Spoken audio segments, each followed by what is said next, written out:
अरथ न धर्म न काम रुचि, गति न चहु निर्वाण, जन्म जन्म रति राम पद, यह वरदान नान।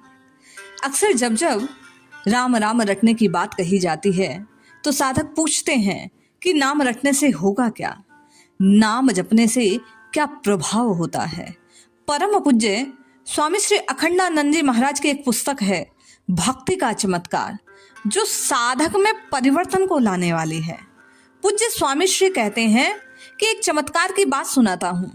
जैसे किरणों का वक्री भवन होता है, जल में सूर्य की किरणें पड़ती है और उनका वक्री भवन इंद्रधनुष दिखलाता है, मानो सूर्य की किरणें लाल पीली हरी दिखती हों। इसी प्रकार मन को भगवान की ओर लगाते हैं तो हमारी वृत्तियां वक्री भवन हो जाती हैं, तरह तरह के रूप दिखलाती हैं, रंग दिखलाती हैं, नदी पर्वत चंद्रमा को दिखलाती हैं, ग्रह नक्षत्र तारे दिखलाती हैं और मनुष्य को विश्वास होता है कि ये सब जो आंखों से देख रहे हैं उससे परे है। यह क्या है, कैसे है, यही सब भक्ति का चमत्कार है। आइए पूज्य स्वामी जी की पुस्तक से आप और मैं इस भक्ति के चमत्कार को जानने का प्रयास करते हैं। जय श्री हरि। पूज्य गुरुदेव के चरणों में बारंबार प्रणाम। सभी नामनिष्ठ साधकों को जय जय श्री सीताराम। भक्ति का चमत्कार। पूज्य स्वामी श्री कहते हैं कि क्या ईश्वर का दर्शन संभव है। डॉक्टर पन्नालाल ने 5 विकल्प सामने रखे। प्रथम, कि विराट में ईश्वर बुद्धि हो जाए, उसकी सेवा होने लगे, तो क्या यही ईश्वर की प्राप्ति है। विराट माने सर्व रूप में भगवान प्रकट हैं, सबके प्रति शुद्ध हृदय से सेवा का भाव हो, राग द्वेष ना हो, पक्षपात ना हो, अन्याय ना हो, क्रूरता ना हो, सद्भाव से सबकी सेवा हो, तो क्या ये ईश्वर की प्राप्ति है। आपकी और मेरी जिज्ञासा भी यही होती है कि ईश्वर को प्राप्त करना क्या है। वे दूसरे विकल्प के रूप में कहते हैं कि यदि अपने जीवन में सद्गुणों की प्रतिष्ठा हो जाए, उत्तम उत्तम गुण अपने जीवन में आ जाए, सम्यक चरित्र, सम्यक संकल्प, सम्यक समाधि, जैसा लोग त्रिरत्न में कहते हैं जैन में, तो क्या जीवन में यही ईश्वर की प्राप्ति है।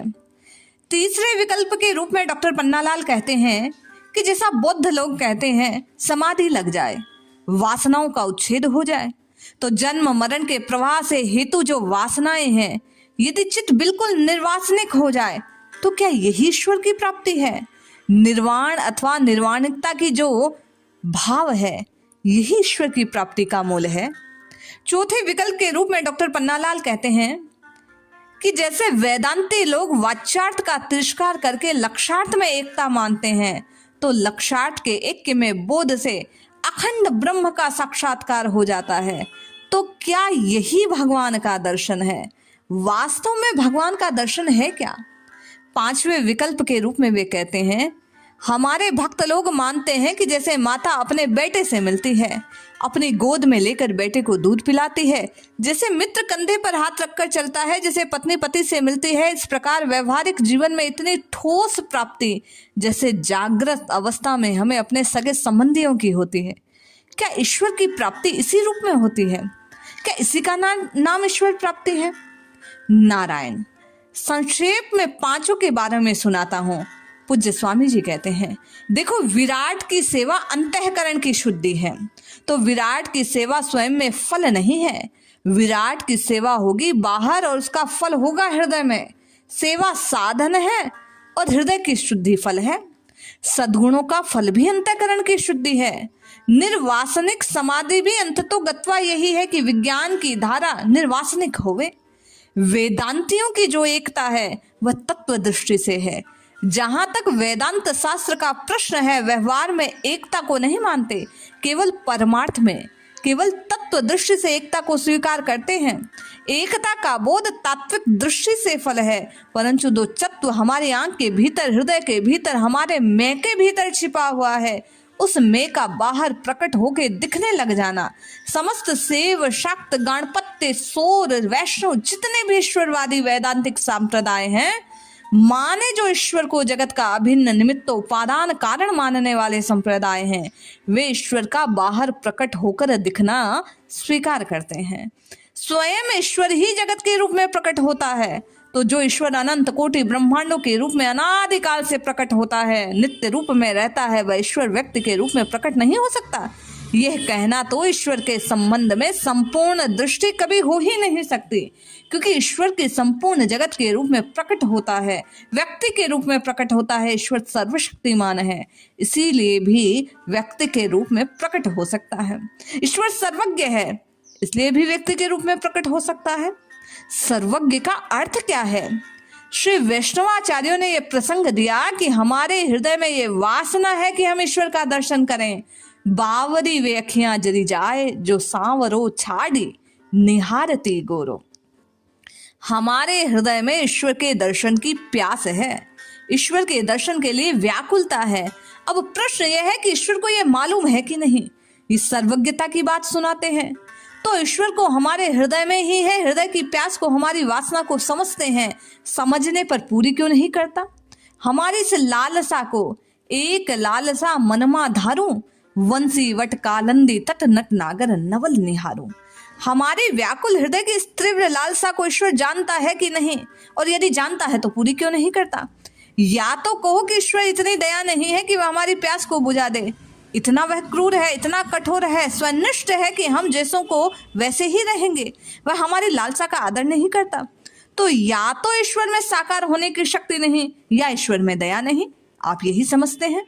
या तो ईश्वर इतना आग्रही है, वह क्यों नहीं जीव की लालसा को पूरी कर देता? अरे भैया, आपकी और मेरी लालसा भी तो यही है। आप और मैं भी तो राम राम राम राम राम की रटना इसीलिए लगा रहे हैं कि उन राम जी के दर्शन हो जाए, जबकि जीव के हृदय में ये लालसा होती है कि हम ईश्वर के दर्शन करें। अब कोई कह दे कि नहीं, चित्त में दर्शन की लालसा नहीं होती, तो ये बात गलत है। हमको अब तक करोड़ों सैकड़ों व्यक्ति मिले जिन्होंने ईश्वर का प्रत्यक्ष दर्शन प्राप्त करने की सच्ची लालसा है। हमारी जानकारी में ऐसे बहुत से लोग आए जिनको भगवान के दर्शन हुए, ऐसे लोग आए जिनके बारे में हमको विश्वास नहीं करना है कि इनको दर्शन हुआ। विश्वास की बात तो दूसरी, जानकारी की बात होती है। तो पहली बात यह कि भगवान की अभिव्यक्ति का जो मार्ग है, इस संबंध में पवित्राणाय साधुनान के संबंध में श्री रामानुज संप्रदाय महाराज ने जो लिखा, पहले आपको वही सुनाता हूं। भगवान कहते हैं, मैं संभवन क्रिया को स्वीकार करता हूं। संभवन का अर्थ है जैसे मनुष्य के घर में बालक पैदा होता है, ऐसे मैं इस पृथ्वी पर, इस विश्व ब्रह्मांड में प्रकट होता हूं। क्यों प्रकट होता हूं? तो प्रश्न आया कि साधुओं की रक्षा के लिए। पवित्राणाय साधुनाम, परित्राणाय साधुनाम, साधुओं की रक्षा करने, दुष्कृतों का संहार करने।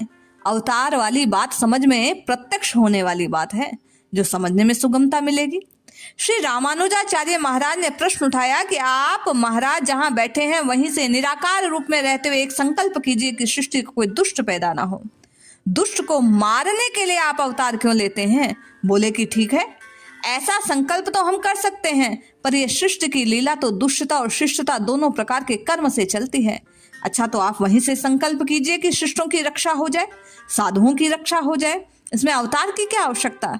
संकल्प से धर्म की रक्षा, संकल्प से दुष्टों का विनाश, संकल्प से साधुओं की रक्षा। श्री रामानुजाचार्य महाराज ने प्रश्न उठाया कि परित्राणाय साधुनाम, साधुओं के परित्राण के लिए भगवान कष्ट क्यों करें? जो भगवान के कहा कि साधु परित्राण और दुष्ट विनाश, ये दोनों मेरे अवतार का कारण है। मैं प्रकट होता हूँ, ये लीला करता हूँ, परंतु यशोदा माता मुझे अपना लाला बनाए बिना नहीं रह सकती। ग्वाल बाल हमारे कंधे पर हाथ रखे बिना नहीं रह सकते। गोपियां हमको अपना प्रीतम पति प्राप्त किए बिना नहीं रह सकती। हमारे संकल्प से उनकी इच्छा पूरी कैसे हो? तो हम अपने भक्त की सेवा नहीं कर सके।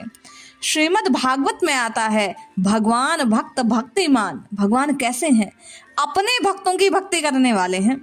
यदि भगवान अपने भक्तों की इतनी भक्ति ना करें, इतना वात्सल्य भगवान के हृदय में ना हुए, वे यदि अपने भक्तों की सहायता ना करें, वे कार्य का निर्वाह ना करें, वे सृष्टि के रूप में प्रकट हो जाए परंतु भक्तों के प्यारे रूप में प्रकट ना हो, तो भक्तों के प्यारे के रूप में प्रकट न होने से सृष्टि के रूप में प्रकट होना व्यर्थ हो जाता है।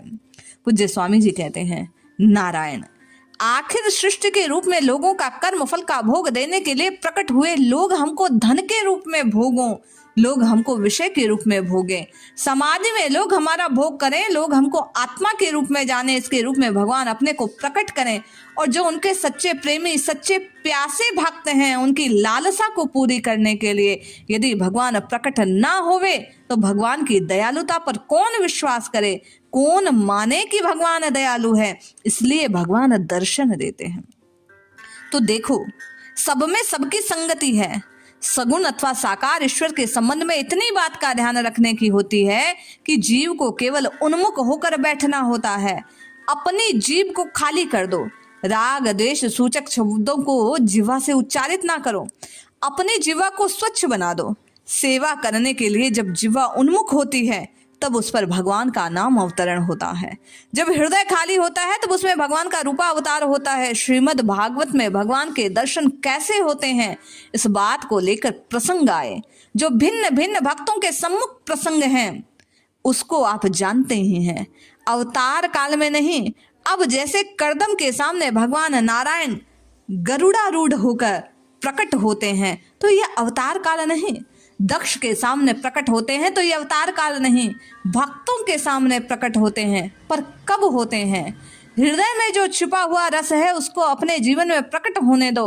आपको ये बात कई बार मैंने कही कि हृदय में जो परिवर्तन होता है वह केवल हुक्म देने भर से नहीं होता। केवल आज्ञा दे दी जाए, ए हृदय तू शांत हो जा, तो ऐसा शांत नहीं होता।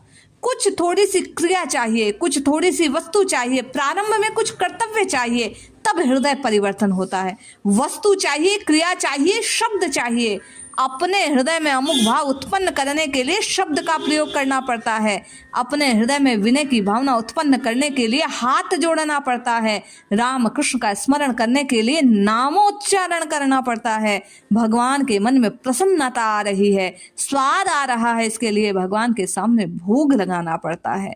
भगवान प्रेम के वश में है, ये स्मरण करने के लिए तुलसी डालनी पड़ती है। तुलसी इस बात का प्रतीक है कि भगवान प्रेम के वश में है।